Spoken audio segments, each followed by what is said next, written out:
Je ne sais pas si je le fais maintenant ou c'est après. Je vous écoute et je vous rappelle que je voudrais connaître surtout vos observations sur les conditions de détention à La Haye ainsi que votre remise à La Haye. Merci, Madame la juge. Je voulais d'abord dire que je suis content d'être là. Pour le respect que j'ai pour les victimes, mais de toutes les victimes de la crise qui a secoué mon pays, je suis content d'être là. Dans l'affaire qui m'oppose au procureur, pour que la vérité soit sue, afin que cessent les murmures. Madame la juge, je ne veux pas être libre de mes mouvements physiques pendant que ma conscience innocente, accusée à tort d'être la base de tous les torts, pleure au-dedans de moi.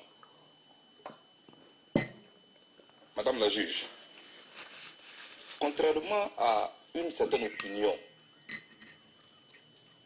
qui estime, à tort ou à raison, qu'un voyage à la CPI est un voyage de non-retour, je pense qu'un citoyen qui est suspecté par la CPI peut venir ici, faire l'objet d'un procès, et s'il est innocent, peut repartir chez lui.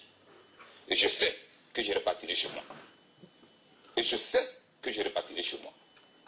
Madame la juge, je n'ai pas été remis à la CPI dans les normes. Je voudrais le noter. J'ai été arrêté de manière cavalière au Ghana, surpris dans mon sommeil, amené manu militari au bureau national d'investigation, mis dans un véhicule sans qu'on me dise où on m'amène. C'est pendant que nous roulions que je me suis rendu compte qu'on me ramenait en Côte d'Ivoire. Et pourtant, les choses pouvaient se faire dans les règles de l'art. On ne m'a pas permis de parler à un avocat. Mes droits élémentaires ont été violés, Madame la juge. Je voulais que cela soit noté. Dans mon pays, avant qu'on me remette à la CPI, pendant 14 mois, j'ai été séquestré, Madame la juge. Je ne pouvais voir personne et personne ne pouvait me voir, Madame la juge. J'ai fait 10 mois dans un violon, nu. Je n'étais pas bien nourri. Chaque soir, Madame la juge, je devais chercher un morceau de viande solitaire dans une mare d'eau abusivement appelée soupe. Madame la juge, chaque fois qu'on devait me déplacer, on me bandait les yeux avec un morceau de paille. On me mettait une cagoule. À part la DST de mon pays, où j'ai fait près de 9 mois et demi, dans un violon, avec pour voisins Jean-Yves Dibopieux et Jean-Noël Abbaye. Les autres lieux où on m'a détenu, j'avais toujours les yeux bandés et jamais je n'ai su où j'étais. Madame la juge, c'est tout dernièrement qu'un après-midi, mon geôlier est venu me coiffer. Ils sont venus dans la chambre avec des bagages. Ils m'ont amené au sous-sol toute l'après-midi.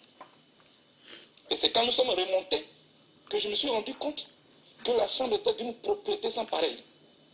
Ils ont rangé des livres. Ils ont rangé tout ce qu'il y avait à ranger. Et ils avaient un appareil photo. Ils ont commencé à me photographier. Ils me disent, il faut sourire. Et je souris. Fais comme si tu étais en train de lire. Et je lis. C'est plus tard que je me suis rendu compte que c'était une mise en scène que le ministère de l'Intérieur de mon pays venait de faire. Madame le juge, j'ai été réveillé le 21 mars à minuit. On m'a bandé les yeux. On m'a mis une cagoule. On m'a mis dans un véhicule. De minuit jusqu'au matin, j'étais assis dans une chaise, les yeux bandés, la tête encagoulée. Et c'est le matin, quand on m'a enlevé la cagoule, que je me suis rendu compte que j'étais à la DST à nouveau.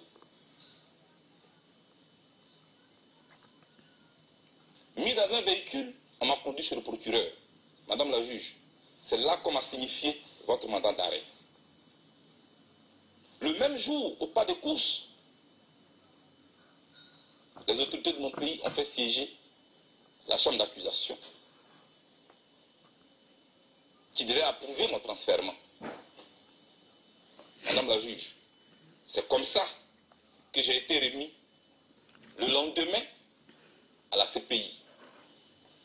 J'estime qu'on peut faire la politique avec élégance, avec sagesse, et que la prison n'est pas un instrument pour briser le moral de ses adversaires politiques. On n'utilise pas la prison pour cela. Quelqu'un est accusé, avec tous ses droits, on peut le mettre en prison. S'il est reconnu coupable, il est condamné. Et je voulais vous dire, dans cette cour où je suis, si je suis reconnu coupable, que la loi me soit appliquée dans toute sa rigueur. Mais, si je suis jugé pour ce que j'ai fait, et non pour ce que je suis, que je sois reconnu innocent et que je reparte chez moi. Et je sais que je repartirai chez moi. Car dans mon pays, on me traque. On traque ma famille. On fait un chantage politique à ma famille politique et biologique. Mon médecin en prison. Tous mes collaborateurs en prison. Pas pour ce que j'ai fait, mais pour ce que je suis.